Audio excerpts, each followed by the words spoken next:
Good evening, everyone. My name is Dwayne Kimball, owner and founder of CAMD89 and VA Claims Consulting, Leave No Vet Behind, and also United States Army veteran. Thank you for joining me this evening as I answer veterans' questions as it pertains to the VA disability compensation claims process. But before we get started, just want to do a small disclaimer, let everyone know that this presentation is for educational and informational purposes only. Okay. So let's see. We're going to go ahead and get into some Q&A. So someone just give me a thumbs up. Make sure everyone can hear me.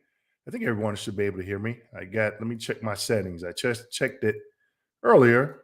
Yeah, so everyone should be able to hear me. So if you can't hear me, let me know in the comment box, and make sure you go ahead and click that like button. And if you're not a subscriber, please go ahead and do so and subscribe at this particular time. Okay, thank you, Raymond.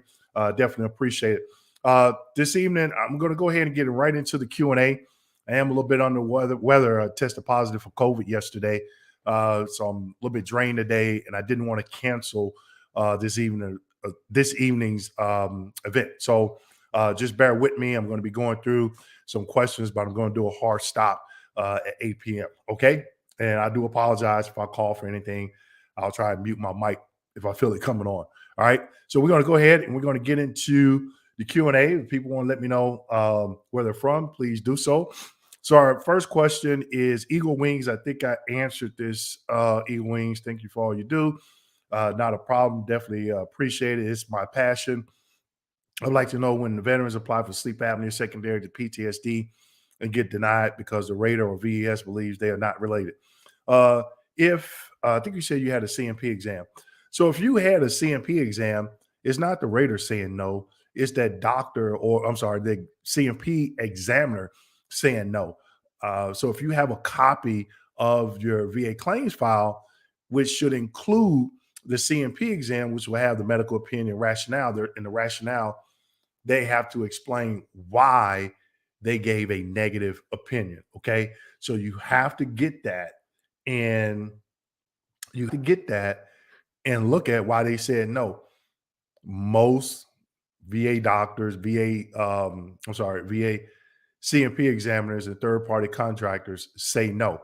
But Eagle Wings, have you went out and Google? Have you went anywhere online to see if there's any studies that have been done that states sleep apnea can be aggravated or caused by a veteran's PTSD? Okay, so it's all about being educated.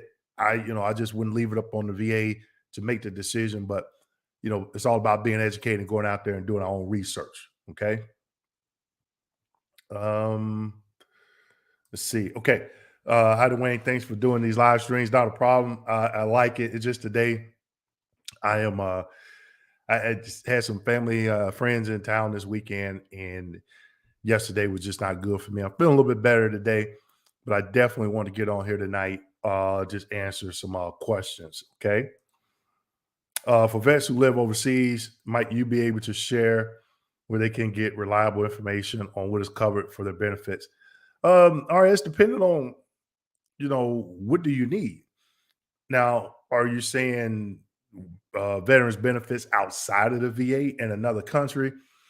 That I wouldn't know. If someone was on here, I don't know where you're located at overseas, but let's just say I think there is a VA clinic in Panama City, Panama, if I'm not mistaken. Veteran that I work with, he's Panamanian. He's from Panama City, Panama. He was saying they were trying to get one open there. So I don't know if it is, but yeah, that's something that you would have to find out. I wouldn't know. But if there are any veterans that are living out of the United States, please share with RS, any benefits that may be available outside of VA. I'm assuming RS, that is your question. Okay, wins again. I don't mean to keep you. Hey, not a problem. But I sincerely thank you. Sometimes it's just hard to believe. That's what CFR is for. Examiners should understand and comply. That's what they are paid for. Hey, you know what, Eagle Rings, you're right. But I don't want to say I can guarantee this, but I would say there's a large percentage. Now, what percentage it is, I don't know, of third party contractors that may not be familiar with the 38 CFR. Okay.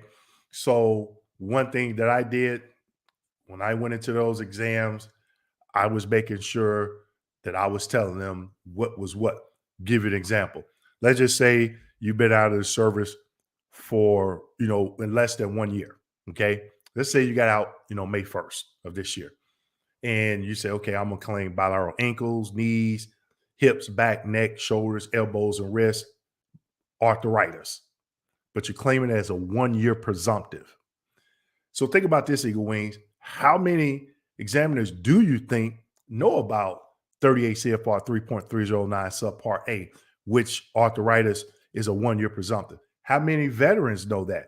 How many veterans know they need to be able to reasonably articulate, hey, you're not going to see this in my medical records. I am claiming this as a 1 year presumptive. So sometimes I think we have to educate. Excuse me, I'm so sorry.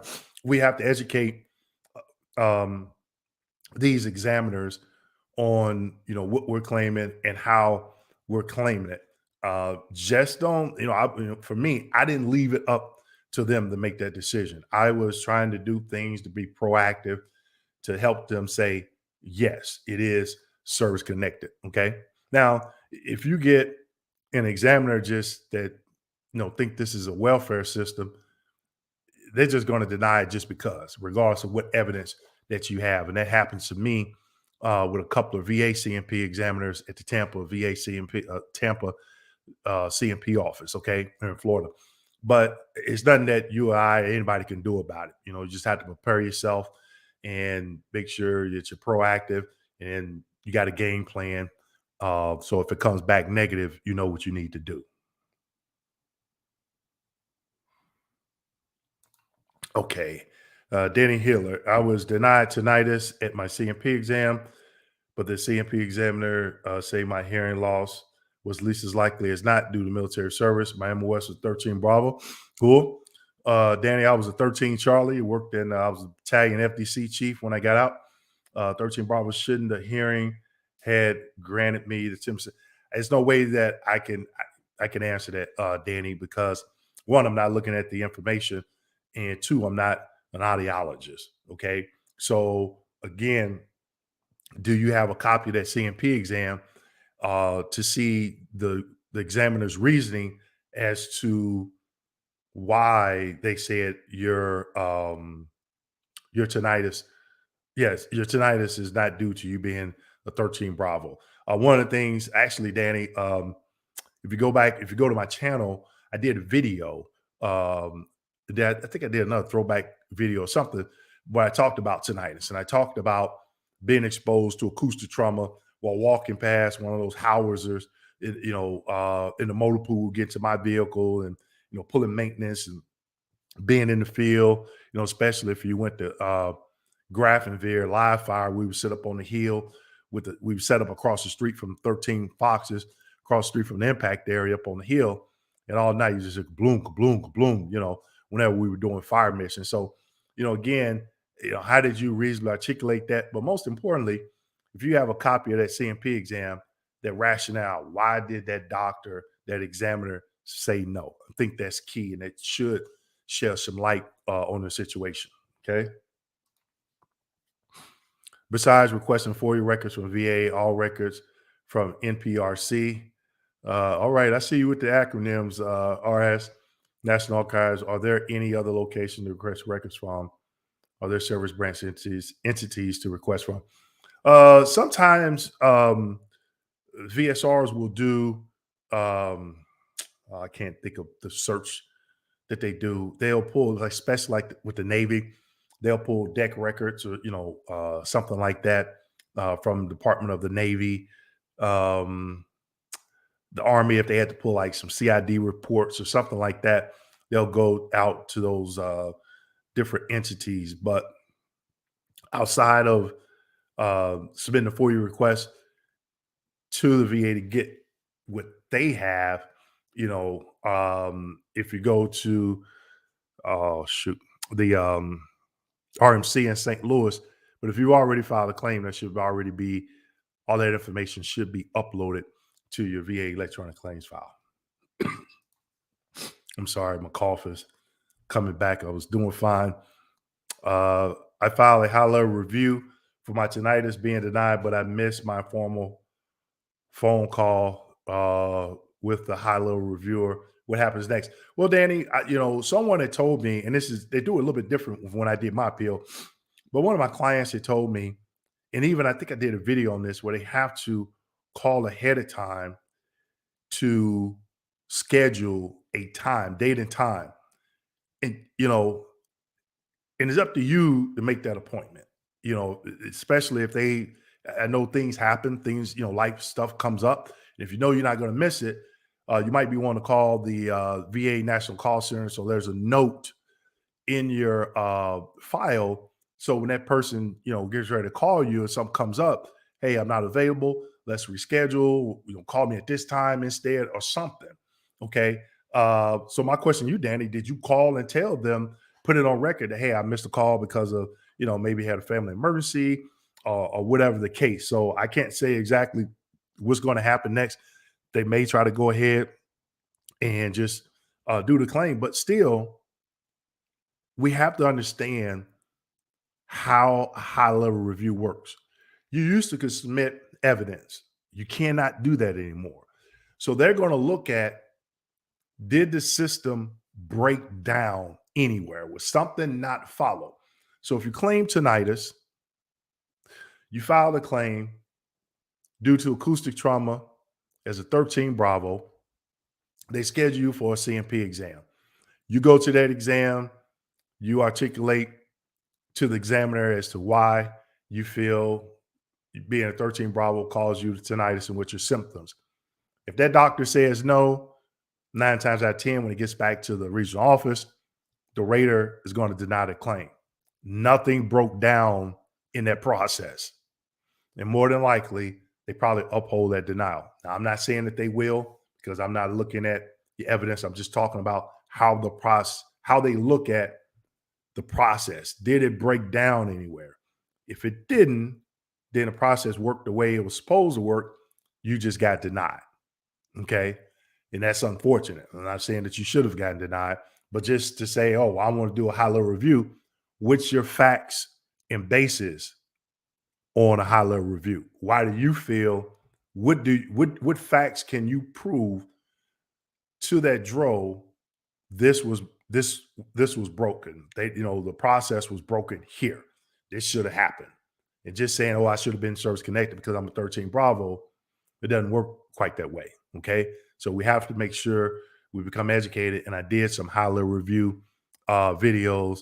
I've even had an Army officer where I interviewed, and she was on one of my live streams one night, and she talked about what she did with her high level review after watching a couple of my high level review videos. Okay. So if you haven't watched those, I would say, please do. Excuse me. I'm so sorry. Hope you start feeling better. Yeah, me too. Every time Eagle Wings, every time I start to feel a little bit better, I start to get a little bit of energy. It's just like it starts to pull me back. So I've been medicating a lot, and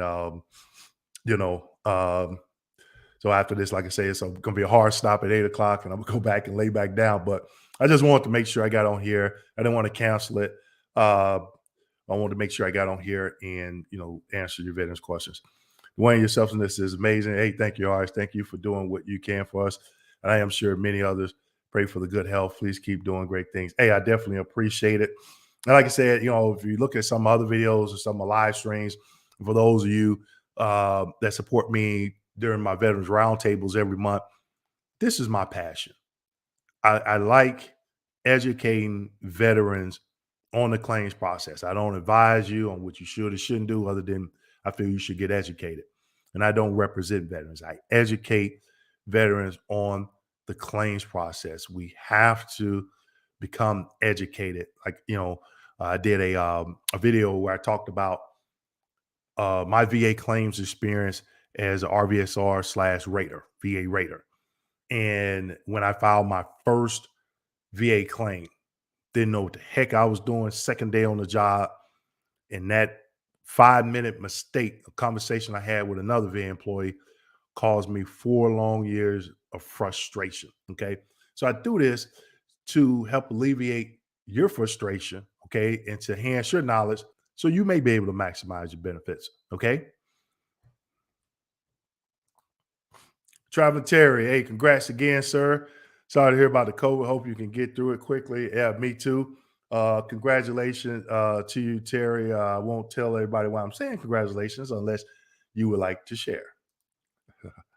Good afternoon. Okay, how we doing, Ms. Baker? I've tried to get my claims file.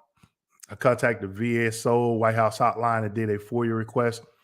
I was informed by all that since I have filed a claim, so no, I would not receive. That's crazy. That's crazy.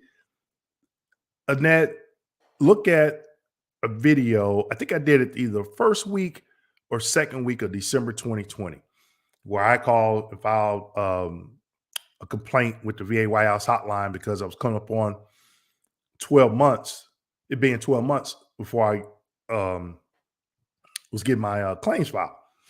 And I filed a complaint and I got it within like a week and a half. So go back and look at that video. But just because you have a claim in doesn't mean you can't get you know, when you talk to people at the VA and they start talking like a duck, believe it's a duck, okay? They're not always truthful and forthcoming. And I think when they tell veterans things like what they just told you, it's just wrong. It could have been someone just trying to get you off the phone, not really wanting to pay attention to your concerns, your complaint. But one thing that I did, I kept knocking on that door. I was like, nope, I'm gonna be heard. Door number one, do do do. Door number two, do do do. Door number three. Somebody gonna open up. You gotta be prepared when that door open up. Hey, this is what I need. This is what's going on. But to tell a veteran that's crazy. Oh, I'm sorry. I'm sorry. I had a lot of comments, and so I apologize. And I went down too far. Okay, there we go. All right. Ray Wall, I'm gonna take a sip of water right quick, excuse me. Y'all like my cool cup? This is a tumbler. Um, one of my first year clients, their daughter makes those cups. And they made one for my wife and I, really cool. They made her a really cool Air Force one. But anyway, I had a CMP exam with VES. 46 days later, VA scheduled high level review to review the VES CMP exam results. VA called it a second CMP, and VA said, I don't have to be present. Why two CMP exams? That I don't know, right? Because I'm not looking at the claims file. I don't know what's going on behind the scenes. But I can say this. Sometimes the VA will, they'll get an exam, CMP exam. After you go to CMP exam, and the examiner will send it back to the regional office. And the regional office may look at it and say, oh, it's insufficient. Some information is missing. And they'll do what they call an addendum. And they'll send it back and they'll ask that examiner, hey, you forgot to provide a medical opinion, or you forgot to provide a rationale, or you gave a negative opinion, but in your rationale, you stated that you didn't see where the veteran was treated or diagnosed with a particular condition, but the veteran was actually treated and diagnosed with this condition. Please reaffirm that, is your opinion the same, or review the evidence and it's changed. So it could be, it could be a number of reasons, but I personally wouldn't know because I'm not looking. I don't have access to your claim. I wouldn't know. I'm from Philly, but in Arizona. Yep. All right. Is it hot out there, Miss Baker, in Arizona? I know it's probably getting hot. I hope you feel better soon. Me too, Lisa. Definitely appreciate it. Okay, we got someone here from LinkedIn. I think this is the first time for LinkedIn. How we doing, Ronald? Welcome, Birmingham, Alabama. Ronald, you in Birmingham. I'm not going to go out here on a limb, but I'm going to ask you, are you Roll Tide or War Eagle? All right. Okay, it said we're in Vera Beach. Okay, is that down by Terry? Is that down by is that or no? That's over on the East Coast, or is that down by Fort Myers? Miss Dee Dee, how we doing? I'm a little bit under the weather. I think I got a little bit sick. Didn't get those Polishes or Harold's chicken, so still waiting on that. Glenn Dozier, keeping you in prayer, my brother. Hey, I appreciate it. I hope I've been getting through the night pretty well. Been sleeping a little bit, but just trying to medicate. Had like uh, last night, yesterday, pretty much all day, like 103, almost 104 temp. So I've gotten it down to like 98, 97, but yeah, it was rough. So definitely, I appreciate the prayer. Carlos, if the VA joins two claims, would I get back pay for the effective date of the first claim since they were joined, or when I submitted second claim? That would be hard to say, Carlos, because all that information has to be looked at. Is when you say join, you claim something like back pain twice or something like that. Uh, was there intent to file? So all that information would have to be reviewed just to see what are some of the possible effective dates. There's no way for me to answer that without not looking at anything. Okay, so again, that's why it's so important. You know, I kept all the evidence that I sent to VA and that they sent me, and then later on I went and got a copy of my claims folder. And if you did that, that should help you figure out your own effective date because you have all that documentation and evidence that you submitted.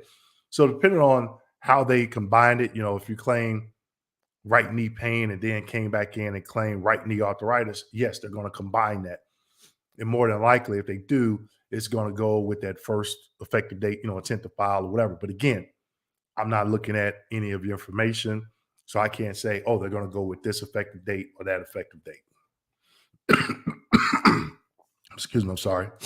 I'm trying to get through it, everyone. Bear with me. Okay. Germany, to be more specific, there are no VA centers in Europe. Wow.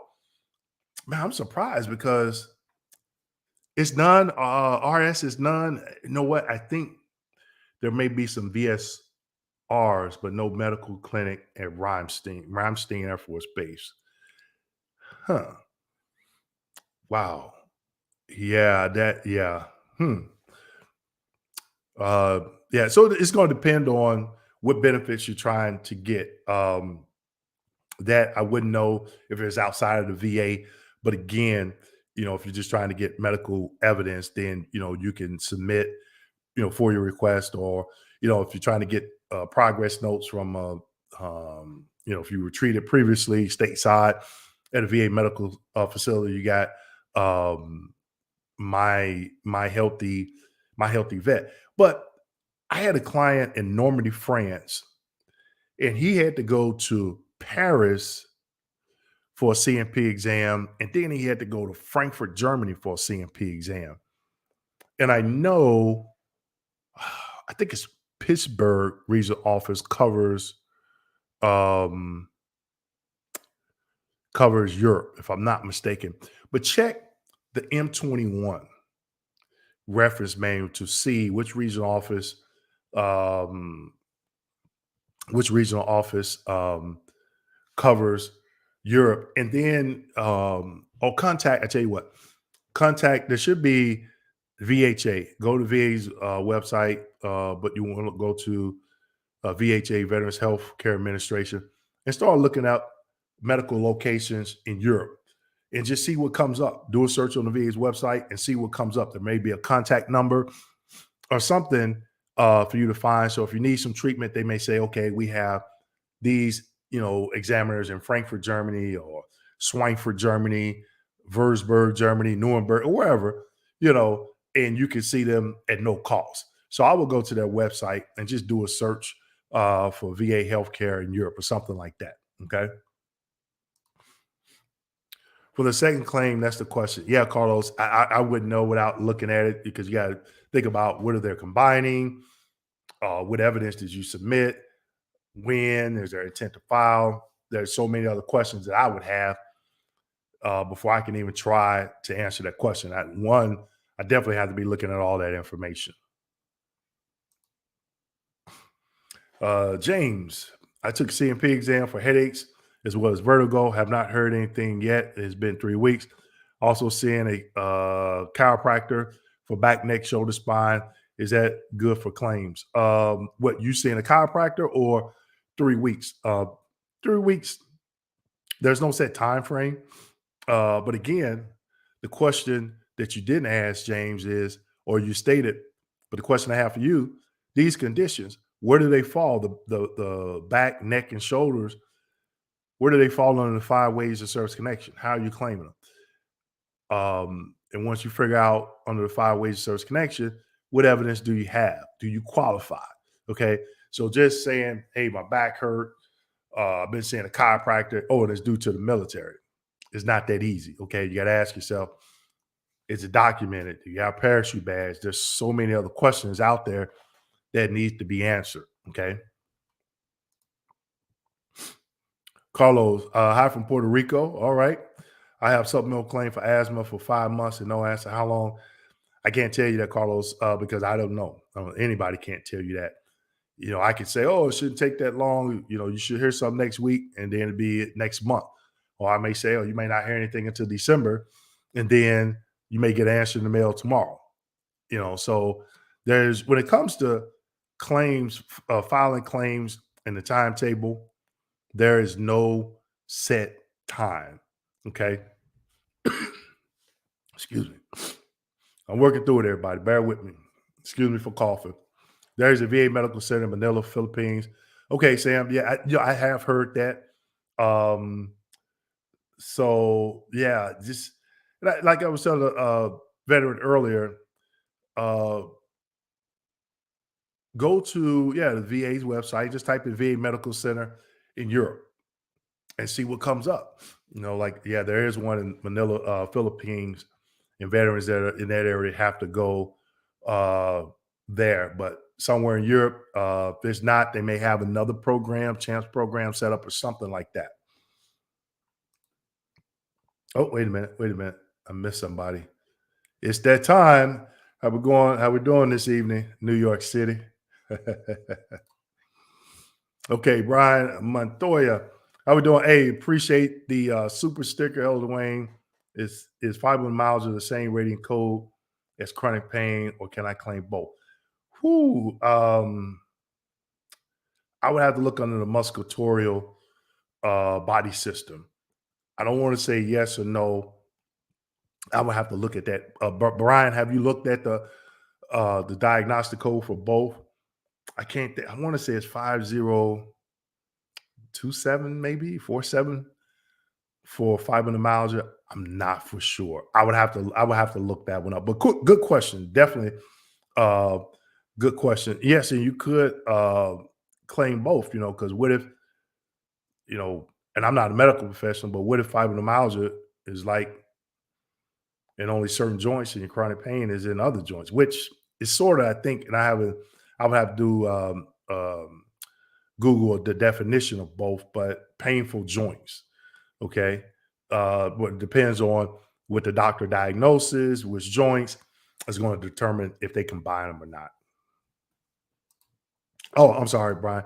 Thank you for the super sticker. I couldn't remember if I said that or not. Wanda Washington, how we doing? Take loan for a rating. My husband has bladder cancer and is in the 3rd week of treatment. After surgery, we are getting copay bills every month, though we know it's Agent Orange related via of it. So you're getting copay from the VA hospital. And have you filed a claim under Agent Orange? I'm trying to think, did they ever add bladder cancer? My mind is kind of foggy because I would have to go back and look at 38 CFR 3.309 subpart E, tropical diseases, as it pertains to presumptives on the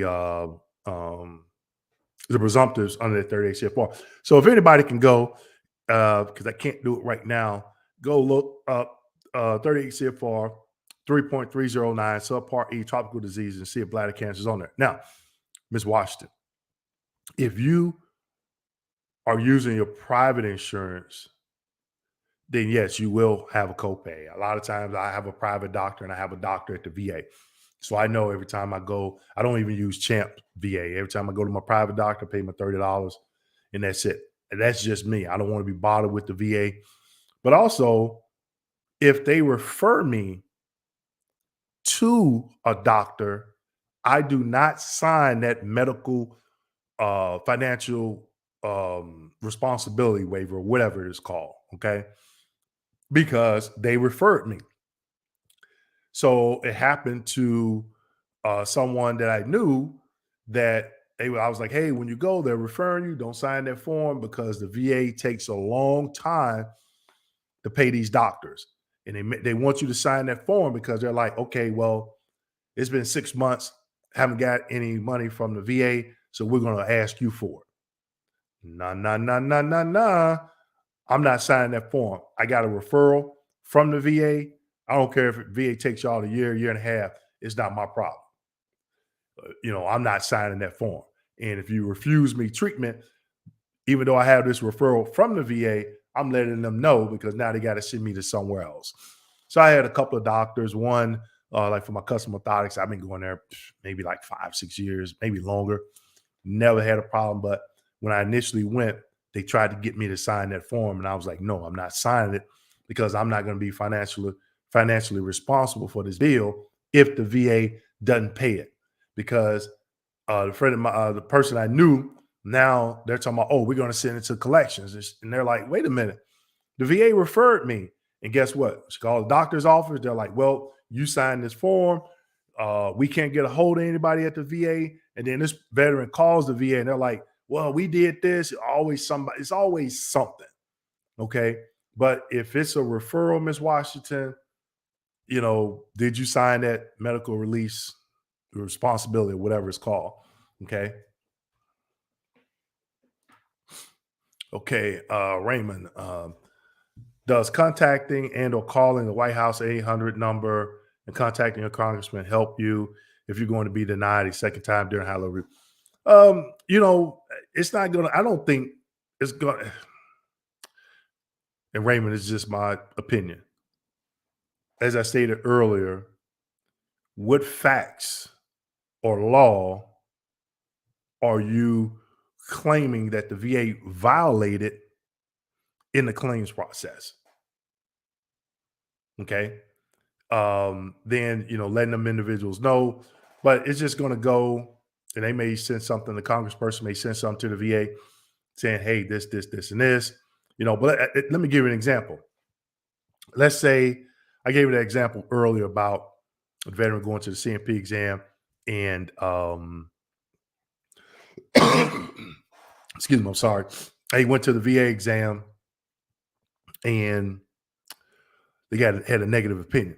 So let's flip the script. Okay, Raymond, let's say you had a DBQ and a nexus statement or just a DBQ for an increase.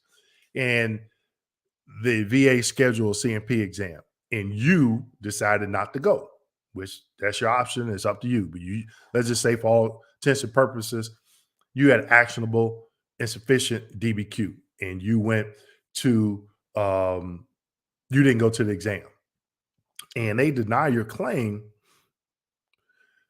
based on you not going to the CMP exam. And nowhere in that rating decision did they state why they did not use your private doctor's DBQ. They acknowledge it by putting it in the evidence section, but they didn't say, hey, well, we noticed that you didn't go to the exam. You got your own exam, but we didn't use it because of XYZ. They just said you were denied or whatever, increase or whatever the case it may be, due to the fact that you failed to report for this exam. In this particular scenario, then I think a veteran has a really good chance of winning because in the M21, it states private doctors can complete DBQs, but they need to be actionable and sufficient. Okay. But I did a video, I think it was last year, why some adjudicators are refusing to use veterans DBQs from their private doctors. So definitely go to my YouTube channel and look for that video. Okay. So, we've had some clients and other veterans call us and say, hey, is this normal? Can they do this? And it happened to me on my last claim. I did a DBQ, and I think in one of my testimonials, my RVSR um, experience, VA claims experience as RVSR in that video. I talk about my last claim. I did a claim for increase for migraines. I had DBQ, and they were like, "Oh, we want you to go see one of our doctors." I'm like, "Why? I've already took time off work. My doctor that's been treating me for the last couple of years completed it. What's wrong with it? I'm not going to see your doctor. I don't even trust your doctor. Your doctor doesn't know me." And I went back and forth with him, and I told him, I said, "Well, make a decision based on the evidence of record. And if the rater does not want to use my DBQ, then they better state why they're not going to use it in that DBQ. I mean, in that rating decision." Okay.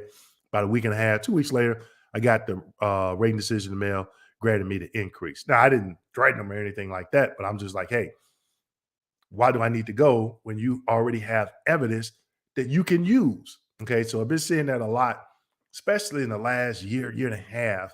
And I do not know why. I don't know if it's new people, lack of training, or what, but I'm starting to see that more often. Okay. Hello, Miss Green. Hello, Dwayne, watching from Marion, Arkansas. Marion, I'm sorry, Miss Green, where is Marion, Arkansas? I grew up in Charleston, Missouri, which is about, let's say, probably an hour and a half north of Blytheville, Arkansas. Okay, so I'm definitely familiar with Arkansas. We've grown up. We always say that's where um, the birth state for the mosquitoes. Man, they're born and raised right there in Arkansas. All right, but thank you, Miss Green, for the support to the channel. And everybody, make sure we got 111 people in. Make sure we get those likes up. Somebody let me know how many likes we got, and we're going to keep going. Let's see. Can adding secondary claims to SADC reopen all your previous decisions? Like, you're doing something, if your service connected for tinnitus, are they going to go look at that? And I'm sorry. I get that question a lot. Every claim is different. There's hundreds of adjudicators. I can't say every adjudicator what every adjudicator would do. 9 times out of 10, I would say no. But again, you're the veteran. You need to be familiar with your claim. I made sure, I filed claims even after I got 100% PNT. I filed claims. I wouldn't worry about them going looking at everything else because I knew everything that I did was above board. Okay. But if, let's just say, your service connected for the right knee and you coming in for service connection for the left knee, secondary to the right knee, yes, they're going to have to look at that right knee on the exam. Okay. But if your service connected for tinnitus, why would they go back and look at that? Unless something jumps out. Get some more water, excuse me.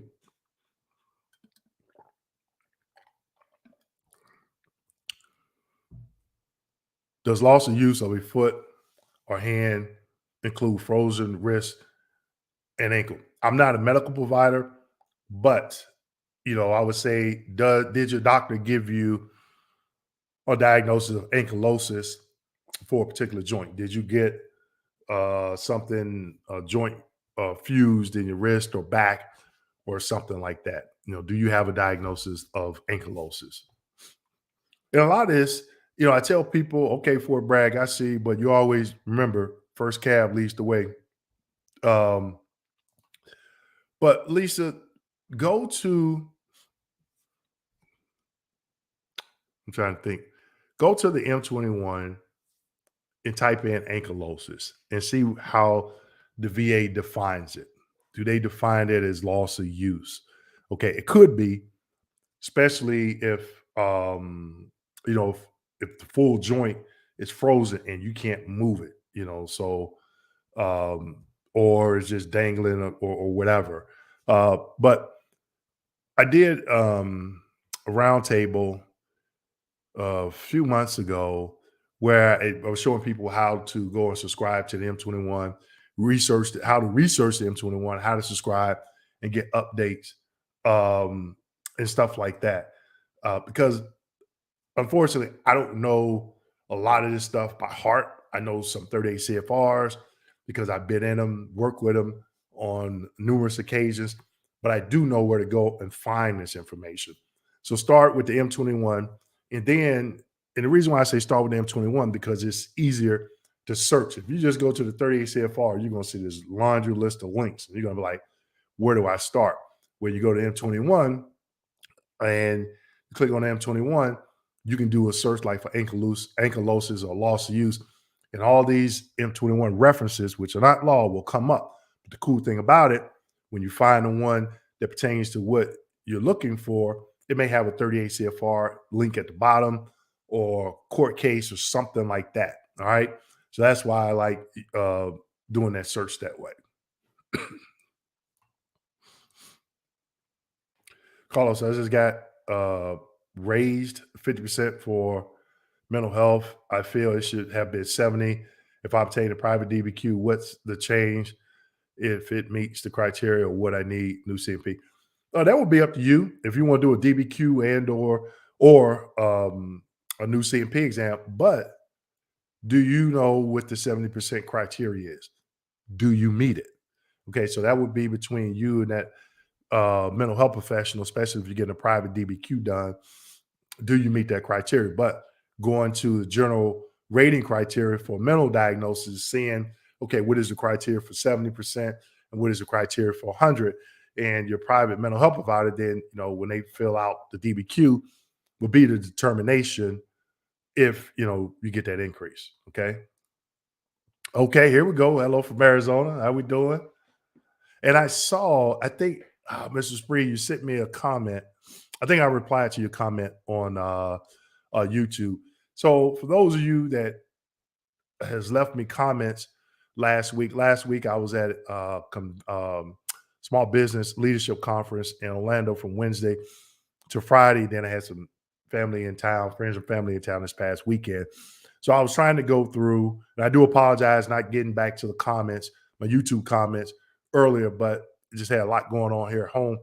But this morning I did reach out and I was trying to answer as many of those YouTube comments as possible. So I do apologize because I saw a lot of them were like 5 days old. I never like going that long. I like to at least respond if I can, even if I'm just saying thank you, thanks for the feedback, or maybe answer a question or two. Reggie, as a RVSR, if a vet has multiple pending claims, are they assigned to the same RVSR for rating, or can you have multiple claims assigned to multiple? Good question, Reggie. Yes, you can. They use what they call EPs. I don't know. I know when I was there, they had like EP 020, 110, 100, stuff like that. So, if you have a supplemental claim in, and then you turn around and you file something new, and then you do a high level review, you may, obviously a high level review is going to be handled by a DRO somewhere, by someone in another location. But yeah, it could be. It could be, you know.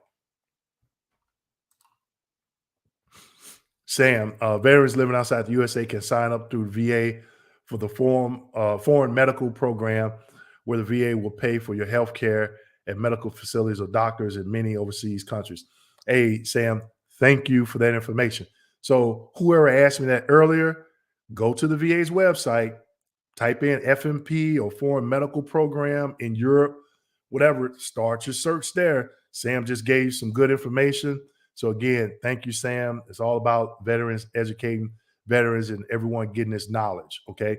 I never worked on the healthcare side, never lived out of the country after I came off active duty. I was in Germany for 3 years, but of course I was on active duty. So we just, went sick call or whatever. But definitely good information, Sam. So I definitely appreciate it. Thank you. All right. So will the VA cover healthcare costs for vets overseas when seeing the private doctor? I understand there is a forms. RS, look back at what Sam put up here. I never worked on the healthcare side, Veterans Healthcare Administration.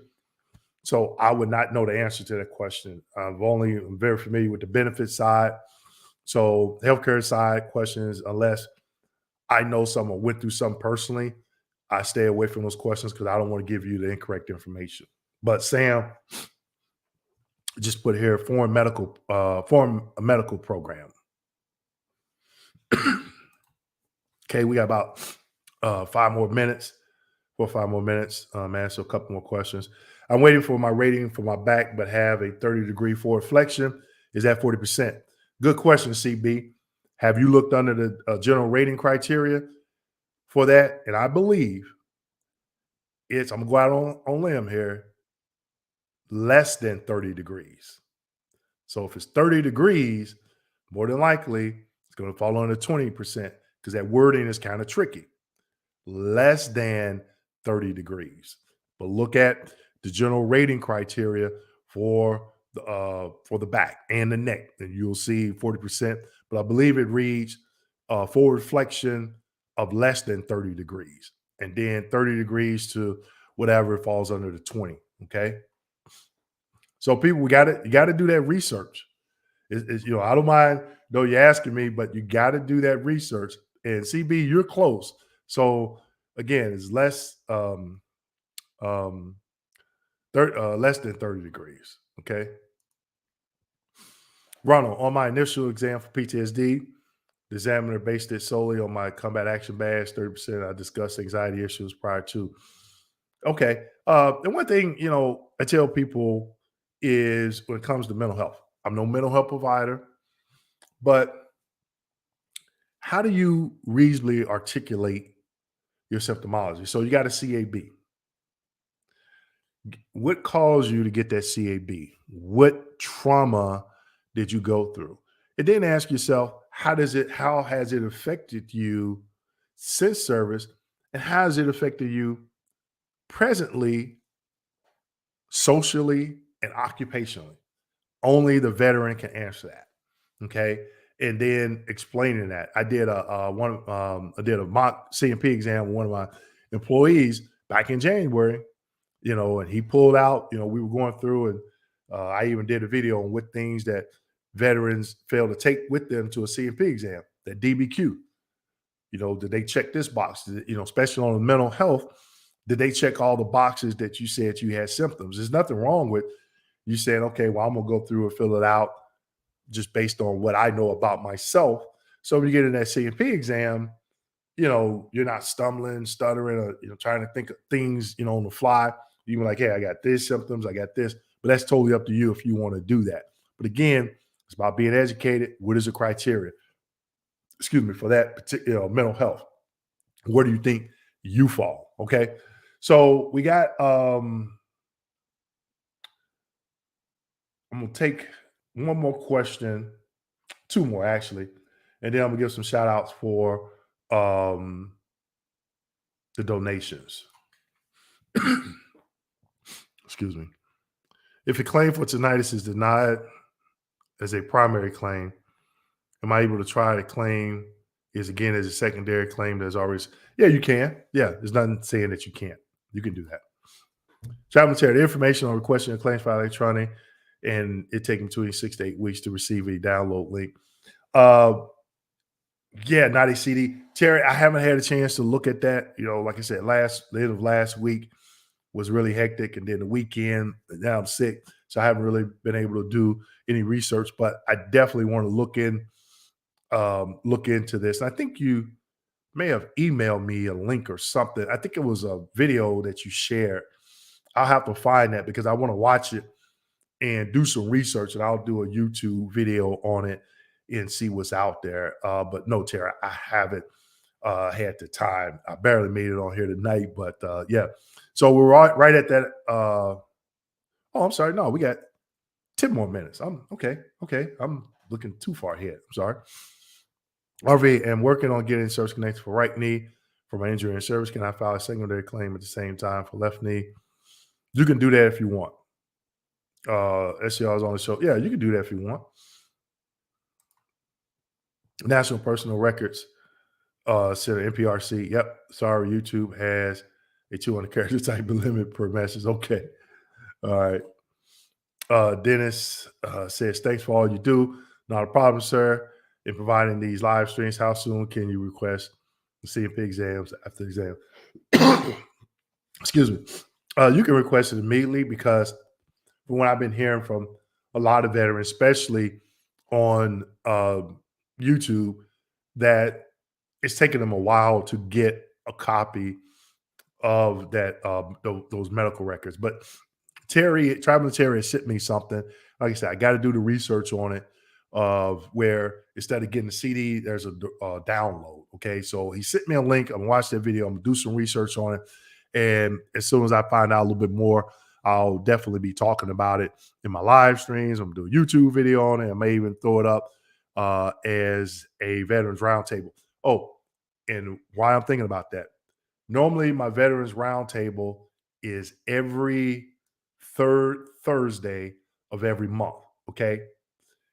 Next week, I will not be able to do the roundtable next Thursday from 1 to 2. So it'll be Friday. Okay. 1 to 2 on a Friday. And I'm going to talk about a little bit more about the recent video that I did about the car claims. I just drew a blank. Claims accuracy review. I think it is accuracy request. Okay, so I'm going to go a little bit in depth on that. Throw some examples out there, and just get some feedback. But it would not be next Thursday. It'll be Friday. So I probably post it on Eventbrite and everywhere else this weekend. So if you follow me on eventbrite.com or you'll get notified, and I'll put it up on my Facebook veterans group. So then you can sign up, and that is free. Okay, but it won't be next Friday. It'll be next Thursday, 1 p.m. To 2 p.m.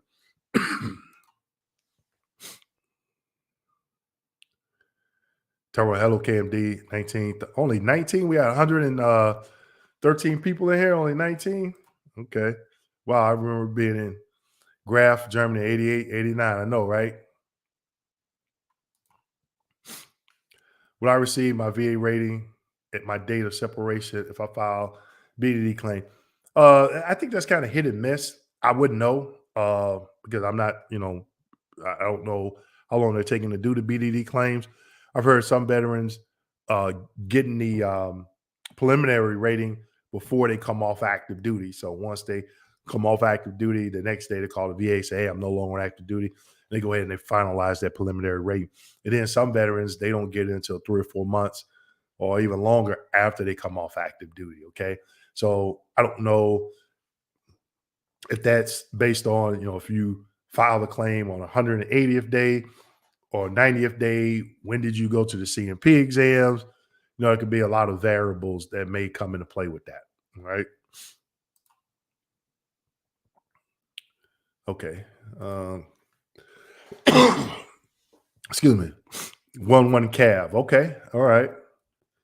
Well, where were you stationed at, Ace, in Germany? I was in 541 in Schweinfurt on Letwood Barracks. Lisa, what does it mean when the Raiders don't need or require a CMP? They could be, I can't say. I can give a few reasons, but it may not be what was going on with their claim. Okay, it could be a number of reasons. They could have enough evidence to grant the benefit, or if the benefit doesn't fall under the 5 ways of service connection, they could be denying it, depending on if it's a increase, you're claiming some secondary or whatever. It could be a lot of reasons, but just to give you one about your particular claim, I can't do that because I'm not looking at any information. And even if I did, I'm not adjudicating that claim. A lot of raters are different in the way they rate claims, they adjudicate claims, the way they look at the evidence, interpret the evidence. So it's just really hard to say. I feel better. I definitely appreciate it, Ms. Baker. I'm gonna go and I'm gonna still pumping fluids. So I'm gonna give me some more juice here. Another 5 minutes. So Law Dog, definitely appreciate all the information. Get well soon. I definitely appreciate it. Thank you. Oh, wait a minute. So I know I'm not going to get through everyone's questions. So I want to go ahead and give a shout out to a lot of people, the people that actually gave a super sticker. Okay. Miss Spree, thank you for the super sticker. Definitely much appreciated. Thank you for the support to the channel. I know you've been in my roundtables the last few months, so I definitely okay. I'm feeling coming back on. I definitely appreciate that. So and just thank you for donating as well. Let's see, Big Hunt. It says, "Good evening, sir. Good evening to you." Camille, 999. Hey, Miss Camille, I definitely appreciate the donation.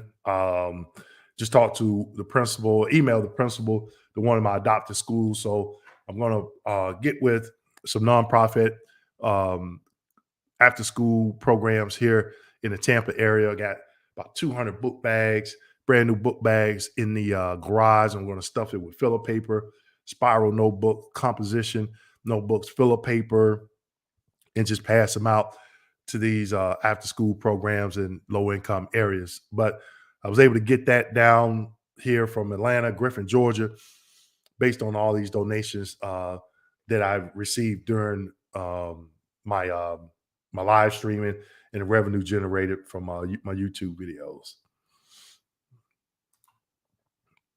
Thanks again, Ms. Baker, for the super sticker and the support to the Veterans Roundtable. You're another member that comes on every month, ask questions, provide feedbacks. Definitely appreciate that. And we have Gene Seminole Ranger. How you doing this evening, sir? Folks, this is educated professional VA claims. Now let's get those thumbs up. Yeah, I know, right?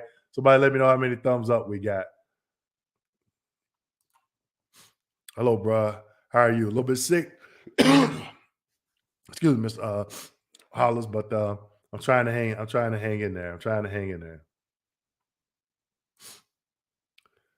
How does unemployment insurance work with the VA? Is that unemployment insurance outside the VA? I'm not an insurance agent, so that I would not know. But unemployment insurance, yeah. I mean, if it's outside the VA, that I'm sorry, that I wouldn't know. Okay, how we doing, Benny? Go Navy. Glad to be able to join in live stream. Okay, all right. You still over there in Germany, I believe, or you back in Hawaii? Thanks for the super sticker. Chad Hawkins. Hey, how we doing, Chad? Hey, did you ever get a hold of On French, the DoorDash, the gentleman in Riverview? Actually, he was at the Small Business Leadership Conference through the Jim Moore Institute from Florida State last week in Orlando, and I talked to him. So let me know if you're able to get a hold of him and order some of that New Orleans cuisine. If not, I got his number, and definitely make sure we get you squared away. I've been down in Ruskin the last 3 or 4 weeks. Every day I got to run a property down there. All right, Lisa, thanks for the super sticker. I definitely appreciate the donations. Gene, again, thank you, sir. I definitely appreciate it. Thank you for all the support in the veteran roundtables and all the other events that you attended and, support me. So definitely appreciate that. Go get well, get well. Yeah, yeah, I feel it coming on now. So we got a couple more minutes. Thanks for your info. The press of VA knowledge, get educated, folks. It will eliminate the worry, control your destiny. I definitely agree with that. Definitely agree with that. So I want to go through.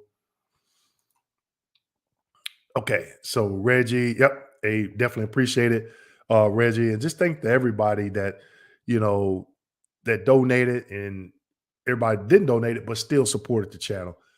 Definitely appreciate it. It's about veterans, us educating each other.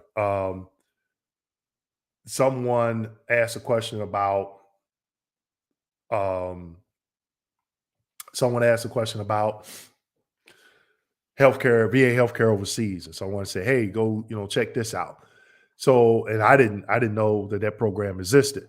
But that's one thing I like about doing my monthly veterans roundtables is that, you know, we we can educate each other because if it's just me, I'm probably limited to some knowledge or I may haven't ran across it yet. But just imagine having we got 103 people and everybody providing some type of information, no matter how minute it is. And you may be able to reach or answer somebody's question, like that gentleman did about the overseas healthcare.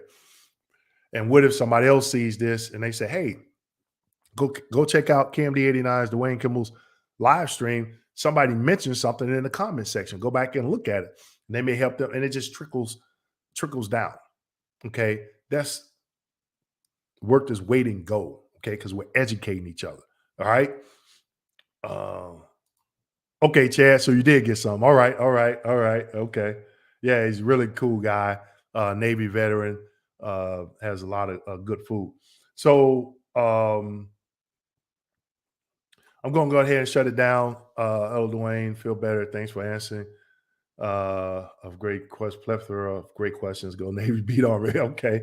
All right. Yeah. All right, Ms. Linda. But hey, I definitely appreciate it. Sorry I didn't get through all the questions. Feel a little bit of temperature coming on, but I did just want to get on at least for an hour to answer as many questions as I could. Again, the roundtable will be next Friday. If for some reason I don't have it, I just will not post it. Then we'll do it again next month.